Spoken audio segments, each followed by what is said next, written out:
chase them, and then they're like, huh? After they chase them, and PERCY, Grover, and Annabeth are like, run! And then they're running for their lives, and they head in a waterbed shop. Krusty's waterbed shop. It turns out he has a flyer for DOA recording studios and an address. It's only 1 block away. So they go to DOA recording studios. There's a guard who likes Drenchamas, and then he says, "Hey, you're not dead." But then PERCY's like, "Oh, that's a shame. We had more to offer." And then he spills out like hundreds of them. Exaggeration. After he spills hundreds of them, another exaggeration, same exaggeration. They go like, the guard finally cracks. He says, "Fine, go to the underworld." And then he goes to the underworld. But then there's a pit to the entrance of Tartarus, and then Grover is almost sucked in. Like, he's almost sucked in. So then after he's sucked in, they go to Zeus, and Zeus is like, "Where is my helm of darkness?" So the helm of darkness is like a magical thing, a magical weapon. It's like a magical spy gear. Because once Zeus puts on the helm of darkness, nobody can see him or hear him or touch him. He's like a shadow now. He can spy too. Spy as a shadow.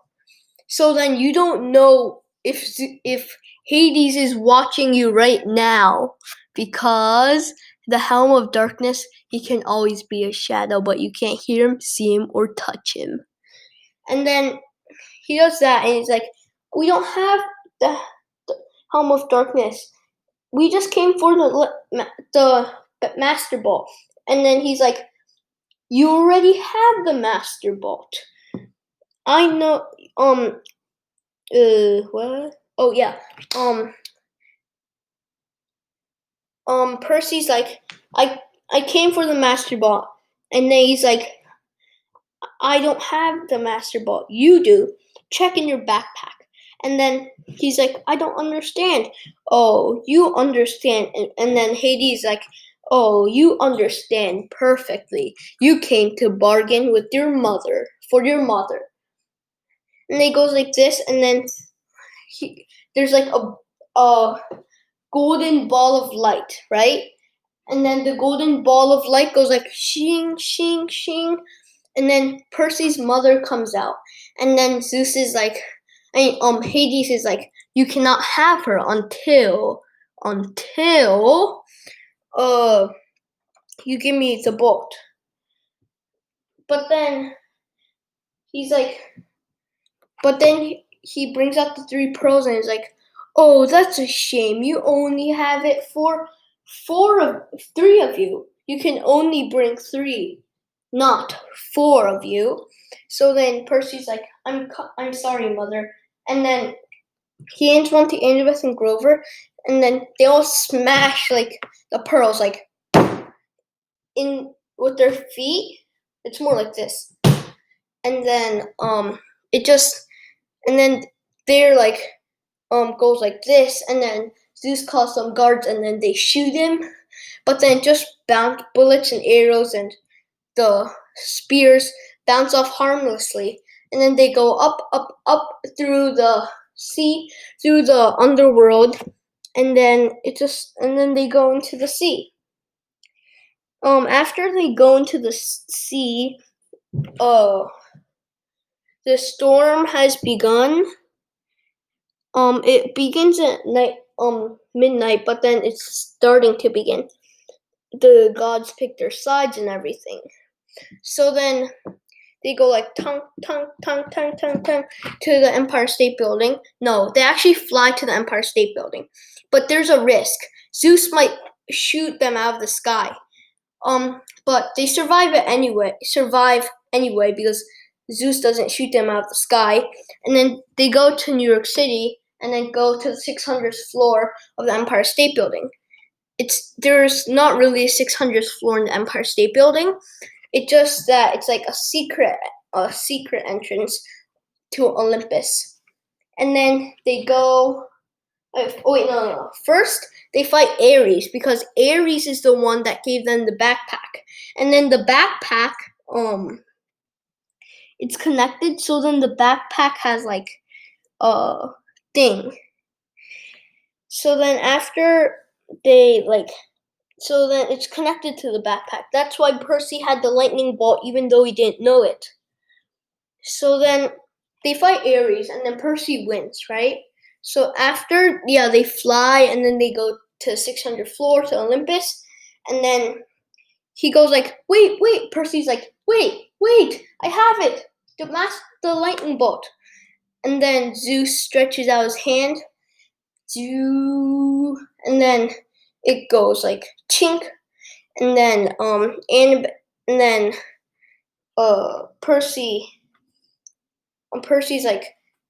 Percy tells Zeus the whole story, and then when he comes back, he celebrated with like a hero. Percy, Annabeth, and Grover celebrated with a hero. Grover is rewarded with a searcher's license to find Pan, and Annabeth has a owl bead. And then a few days later, a couple days later, they have the ceremony, the last day, and then on the last day,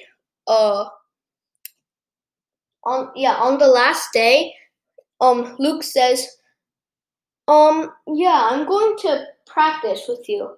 And then they go into the woods to kill some monsters, but then Luke reveals his truth. He snaps his hand, and then out pops a scorpion. They can jump 15 feet, so Luke's like, they can jump 15 feet. You don't want to run. And then he's like, okay. And after their conversation, they're like, okay. And then the scorpion attacks. But then Percy swats it away, like swap. And after they swat it away, the scorpion lunges again. He uncaps Riptide and he slices the scorpion. And then but then the scorpion still got him. So his thing was draining. His like memory was draining. He's like, oh. And then he asked Naiads were nearby, so he asked the Naiads for help. And then they pull him along the river. They go like, they pull him along, and then when he's conscious again, he only has 60 seconds to live. But when he was conscious again, he was standing in the hospital bed with Chiron and Percy waiting for him. It turns out the Naiads brung them to Chiron, and then he told Annabeth and all that stuff. They got like a potion working, and they fed to him. Annabeth said, "You're so stupid," and that means she's overjoyed to have him back. It's Annabeth code words. And then after that Annabeth goes home with her dad. Long story, and actually short story, but still. They go with their dad, and then Percy goes with his mom, and then but Luke still disappeared. So I have a hunch that in the next book, Percy Jackson, book number 2, that Annabeth and Percy is going to find Luke, and probably Grover is going to find Pan, the lost nature god. Dun dun dun!